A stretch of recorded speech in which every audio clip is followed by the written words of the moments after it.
Before we get to the Edmonton Oilers on the brink on tomorrow's episode, our NHL-wide coverage of top 5 targets lands in Cannon Country. Let's get this paper.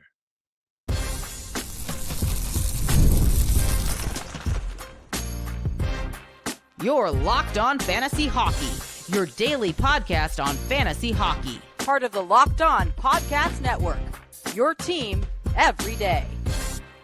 What is good, my fantasy fanatics? Welcome back inside the lab to your daily 30-minute source for everything that you need to make sure your fantasy squad is in tip-top shape for the upcoming draft season. It's the Locked On Fantasy Hockey Podcast with Steele and Flip.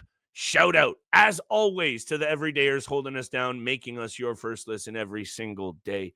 Today, more than ever, my friends, I'm feeling appreciative. I got to show that love to you guys. I know I speak for Steele on this one. We wouldn't be doing the pod without you guys. Continue to smash that follow button. Subscribe on YouTube, 5-star review, or hit us with that feedback so we can continue to make your team a winner. Steele, top 5 fantasy targets. We're through a third of the league. We'll get to the Edmonton Oilers and Florida Panthers on tomorrow's show. Some bets, maybe a cup champion once again, but we're covering every single team in the NHL for a reason. So you guys know what's good. The Columbus Blue Jackets, I don't know how you feel, Steele. Top 5, all these young guns. I'm going to throw out fantasy gold mine. Check me if I'm wrong, but that's how I'm feeling about this Columbus club. Yeah, it's definitely a gold mine, and I'm feeling great about some of these picks as well. And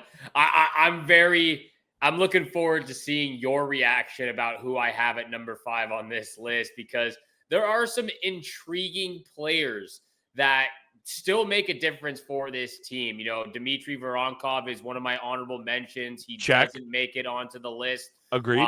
Boone Jenner as well. He did not make it onto my list because of some injury concern. However, I think if he is in the lineup, he is still one of the deadliest players out there when it comes to peripheral categories and banger leagues.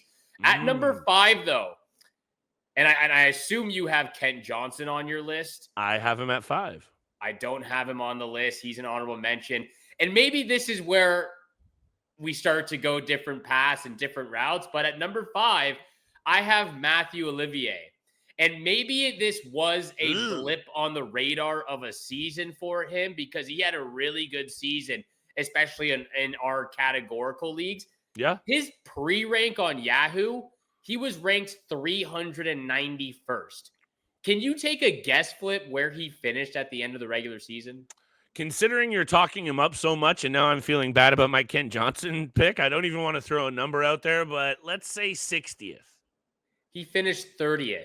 Whoa. He finished 30th in our banger league categorical format. In the all those penalty minutes will do it for you. All those penalty minutes add up. But again, this was his career year. He's 27 years old. He's bounced around a little bit. Started in Nashville, never really got the opportunity. He's been with Columbus the last 3 seasons. He played a full 82-game regular season with them this year. Career high in goals, assists, points, 32 points. Career high penalty minutes, 139. Career high shots, 111. Career high blocks, 80. Career high hits, 306. All of those things just added up for this player right here. So I know why you went with Kent Johnson. I wanted to go with Kent Johnson. I was even thinking Boone Jenner as well.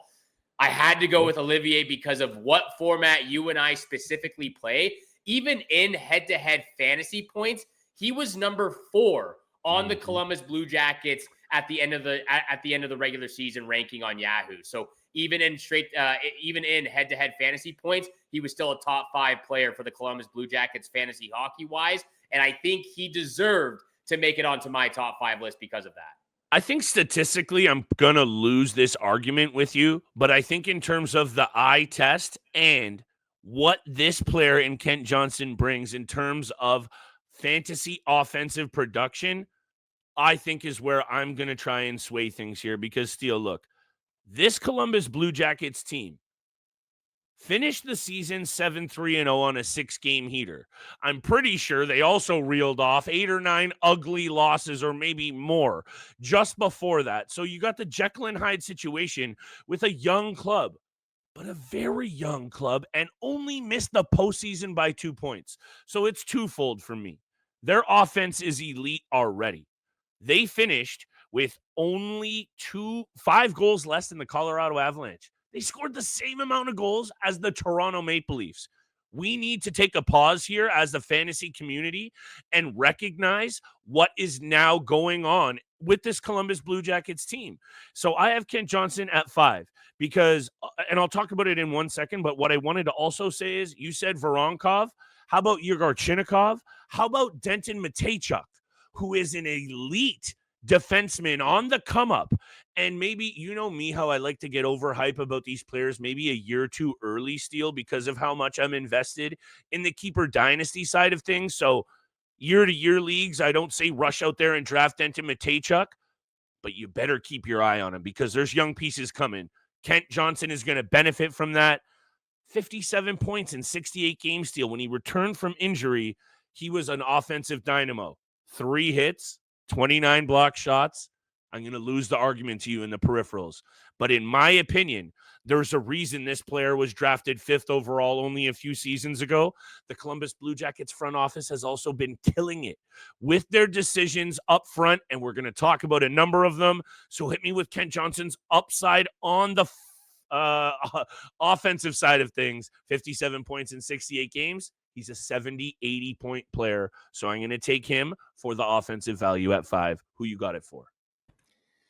At number 4 on my list, I went with Sean Monahan. And again, this was, I think you could have maybe switched, again, who I have at number 3 and number 4. You probably can switch them. I went with Sean Monahan at number 4. I think he had a really good season. This is still a player that has struggled with injuries over the last 4 to 5 seasons.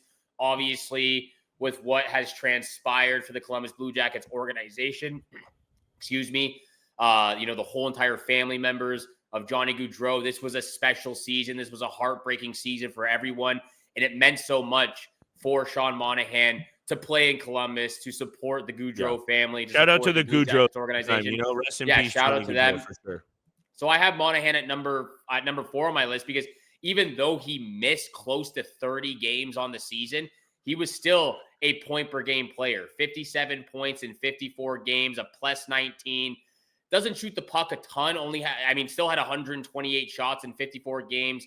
Blocks and hits just below 35 in each of those categories. So whatever you get there is just, icing on the cake. It's just a bonus from what he gets. But if he can be a point-per-game player and be healthy, which I'm not going to say he is going to be next year, but I think he can still be a 65, 70-point player amongst all those young guys who we're going to talk about and just kind of mentioned as well.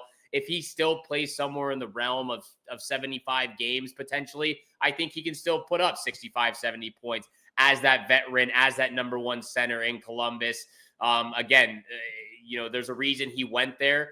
Obviously wanted to play with Johnny Gaudreau and tragedy struck. Obviously, we know what happened, but this is home for him now. So he's going to be there. He's going to be leading all these young guys who we're going to talk about. He comes in at number 4 on my list. And that might be the angle that we have to actually focus on, and that some GMs, you and I come on here all the time and talk about keeping your finger on the pulse and doing that work, the dirty, nitty gritty. Some things aren't always tangible. You got to watch hockey.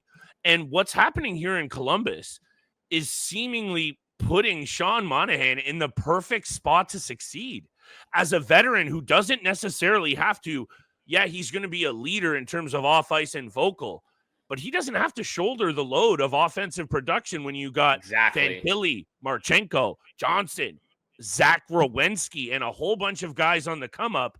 That's where I love this. Injury risk for sure. He comes in at number 4 for me as well, Steele. Let me leave it at this, then let's get to break. We'll get to the rest of our list. 19 plus minutes of ice time overall for Sean Monahan means, yes, he gets injured, but the health and the body is still there to play major minutes. The other angle, though, is with how good Adam Fantilli was this year, especially down the stretch, do those minutes perhaps get eaten into?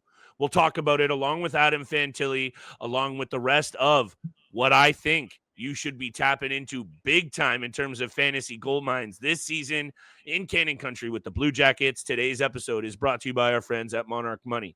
You ever check into the old bank account and wonder, where did all my money go? Steele and I both celebrated birthdays this month. We're there, dining, online shopping, entertainment, maybe a few bets. It's easy to lose track.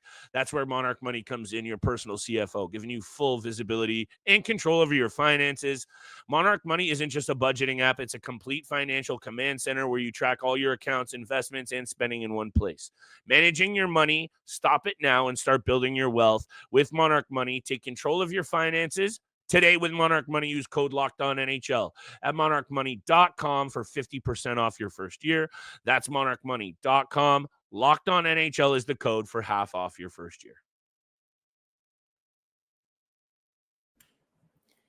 And thank you so much for making the Locked On Fantasy Hockey Podcast your first listen every single day. Continue to smash that subscribe button, the follow button, leave a 5-star review for your boys here, Flip Livingstone and Steele Roden of the Locked On Fantasy Hockey Podcast, talking and breaking down the top 5 targets of the Columbus Blue Jackets fantasy hockey going into next season. Number 3 on the list. Again, this is why I said you could probably change them up, but I do like Fantilli at number 3. So I have Fantilli at number 3 on this list. Ooh. Yeah, I'm putting him up here on this list. High. Do you have him on your list? Of course I do. I have him higher on the list. Oh, you have him higher on the list. Okay. Yes, I do. I have Adam Fantilli at number 3 on this list. And you know, even though it was his second season in the National Hockey League, I want to say breakout season, but I still think he can even go further than what we just saw. And obviously in his first year dealt with some injury, but 54 points, career high, 31 goals. We know he's a sharpshooter. He's a goal scorer at heart.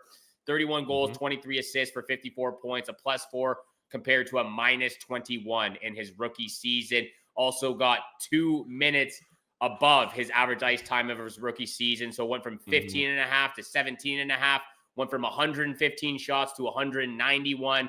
And then probably my favorite part of his game that he really did develop.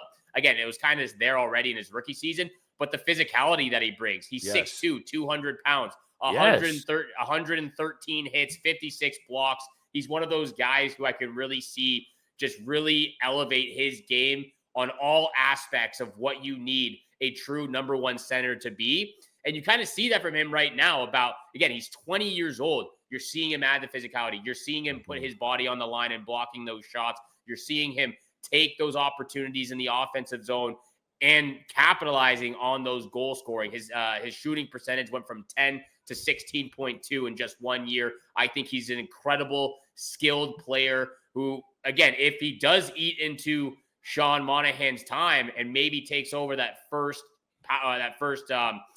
line with Kirill Marchenko and Boone Jenner, or even if they put Chinnikov on that top line as well, that's going to mean serious boost in value for fantasy hockey for Adam Fantilli. So he comes in at number 3.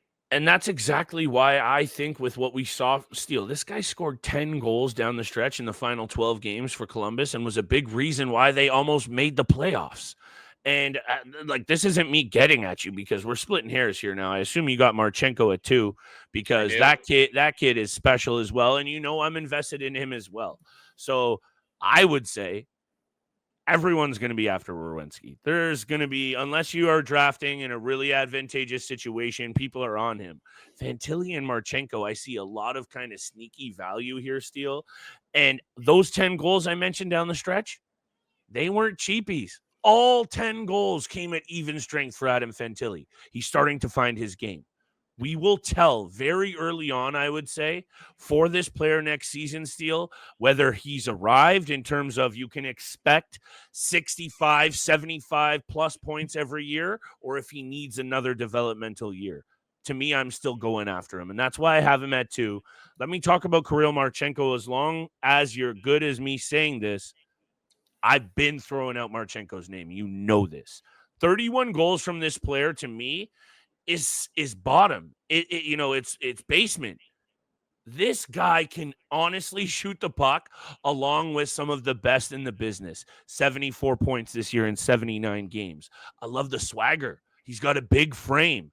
I don't want to throw out power forward because he had only 55 hits, but for some reason I think he can really develop those peripherals That's a tough sell in fantasy hockey because how are we going to tangibly put that into sense?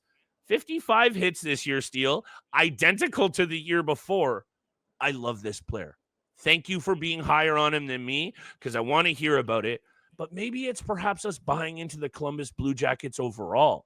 If anything next season, this team is going to be hard to handle offensively, and I'll take then their number one sniper up front who can clearly shoot that biscuit. Yeah, look, again, probably splitting hairs here, but that's what Kirill Marchenko, 3 seasons into the league, has pretty much almost doubled every single year. Went from 25 points to 42 points, and then followed up a 42-point season with 74. I think that's exactly where we're going to see him on a consistent basis, year in, year out, is somewhere around 30 to 35 goals, somewhere around 40 to 45 assists, and somewhere in between 70 to 80 points on a yearly basis playing on that first line. So Kirill Marchenko, also with Adam Fantilli, natural goal scorer at this point in his career. The reason I put him a little bit higher on the list is because he has again, 1 year experience over Adam Fantilli. He's a little bit bigger than him, even though he doesn't maybe throw his weight around as much as Fantilli. I like the size. He's gotten more playing minutes than him. Power play as well. I think both are absolute studs. 207 shots for this guy. I think he's just going to continue to shoot the biscuit. 16% shooting percentage in his first year, 15% this past season as well. Comes in at number 2 for me. Yeah, Fantilli has the higher ceiling for me. And, again, this isn't an argument. This is us just throwing out facts because I want after these guys, Steele.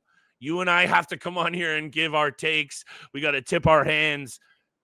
I'm not sure how the Eastern Conference shakes out until we see what these teams do in the July 1 window. That's going to really influence, I think, a lot of the makeup of these teams because we know with that cap going up, it's going to be spicy, rinse and repeat. We've said it 100 times. Columbus Blue Jackets have the needle pointed in the right direction. They also have Lidstrom. They got Matejchuk. They got a whole bunch of young players that can really impact the game. Adam Fantilli comes in at 2. We've talked enough about him. Let's talk about the best, arguably, one of the best anyway, after Cale Makar. Blue liners in the game after the break. Comes in at number 1, Zach Werenski. Are the Columbus Blue Jackets a gold mine? Flip and Steele believe they are. We're going to talk about Werenski after the break on the Locked On Fantasy Hockey Podcast.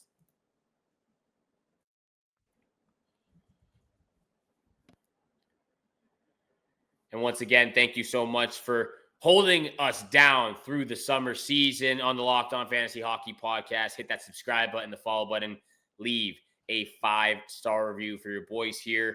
And of course, our number 1 supporter. Look at that cute little face over there if you're watching on YouTube. He's no Brad Marchand, Steele. He's no Brad Marchand. He eats Brad Marchand. He eats rats. Anyways, number 1 on the list. I'm going to throw it over to you to break this one down first. Sure. Zach Werenski comes in at number 1. I believe, I can't remember exactly where you had him when we did our top 10 defensemen, but I believe he came in at number 2 for me, or number 3 at least. I think we both had him at 2. It was either 2 or 3. Yeah. And, I think you and I have perhaps It was 3. Taken some heat from some other fantasy, journalist guys in the industry. For you and I I think, put a lot of emphasis on what players have done with their injuries. And, I think we've gotten into this conversation with Blake about a number of players, Jack Hughes being one of them, that, you always want to draft the best player. I read into that. But you have to understand that there's risk with players who were very much hurt all the time. And Werenski was one of those players that, if not for his injury track record, we have been talking about him for a much longer period of time as a top 3 fantasy D option. And I just wanted to get that out of the way now because clearly talent-wise, Steele, and then what he brings, 131 block shots, 31 penalty minutes. He had 17 even-strength goals. This guy can play. 82 points, plus 12 on the Columbus Blue Jackets, who we know need to figure it out in that blue paint. stallion. You want a piece of Zach Werenski really badly. And I want to turn it back to you with this. Cale Makar has to be the number one blue liner off the board. But after that, if it's Zach Werenski next draft season, I'm not hating. I think that's totally fair, and he should be considered that valuable in our leagues. Yeah, he definitely needs to be considered. I wouldn't go with Zach Werenski at number 2. Again, it depends on format. And again, you know me, I'm so heavily focused on the peripherals, blocks, hits, penalty minutes. Uyghur, there's others. Uyghur, Rasmus Dahlin, Zach Werenski's still top 3 for me. He came in at number 3 on the top 10 defenseman list. And it's for all those reasons. I don't think he's going to put up another 20-plus goal season. I mean, he has done it twice now throughout his career. And for the most part, he's been a double-digit goal scorer. I think he's more so along the lines of somewhere around the 15 goal mark. I think that 23 is going to drop down to 15. But I think his assists are going to go up from 59 to 65. So I think what we saw this past year of 82 points in 82 games is exactly what he's capable of doing. And that's, to me, his ceiling. I know he's capable of doing it. And I would be shocked if he could do more. I don't think he could go out and put up 90 or 95 points. I think 82, 85 points is where I would have him at. And that's exactly what I expect him to do now on a yearly basis if he remains healthy, which he has been the last 2 seasons. Before this was a career high 57 points. Now a career high 82 points in 81 games. I mean, that's a big jump. Yes. Do we believe that he's going to repeat this? It's possible for sure, especially with all the young talent that we just talked about on the team. Again, there's a lot that goes on. This is a very tough Metropolitan Division. We just talked about it the other day. So I know they're on the come up. I know they were fighting for a wild card spot towards the end of the regular season. But I think, to me, this is Zach Werenski's ceiling. I don't see him going any further than 85, 90 points. But I think at 27 years old, after the back-to-back seasons he's just had, if he remains healthy, there's no question that he can be a point-per-game player, 82, 83 points in a season, and put up those stats, like you said, back-to-back seasons of 130-plus blocks, 298 shots this past year. I think he's an absolute stud. That's why he came in at number 3 on the top 10 defenseman list. Yeah, I guess all I'm saying is maybe I'm buying into the success of this offense a little bit more. So, like, what you're saying is spot on. But in terms of that goal production, I don't think I would be shocked to see another 20 piece from him, especially if you got what's going on up front. Everything else you're saying, I'm feeling. One last angle quickly. It comes down to what's going on in the blue paint.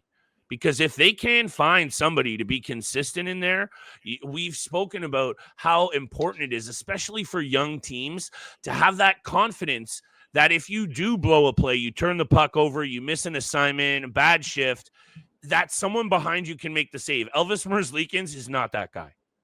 Jet Greaves, 11 games played last year, Steele, 7-2-2, 2 shutties, 1.91 goals against, and a .938. No one's talking about this kid. We're going to have to talk about him a little bit more and see what is going to go on in the crease for the Blue Jackets. It's going to be pivotal for the success of this team and their fantasy value. A lot more angles that you and I will cover all summer long.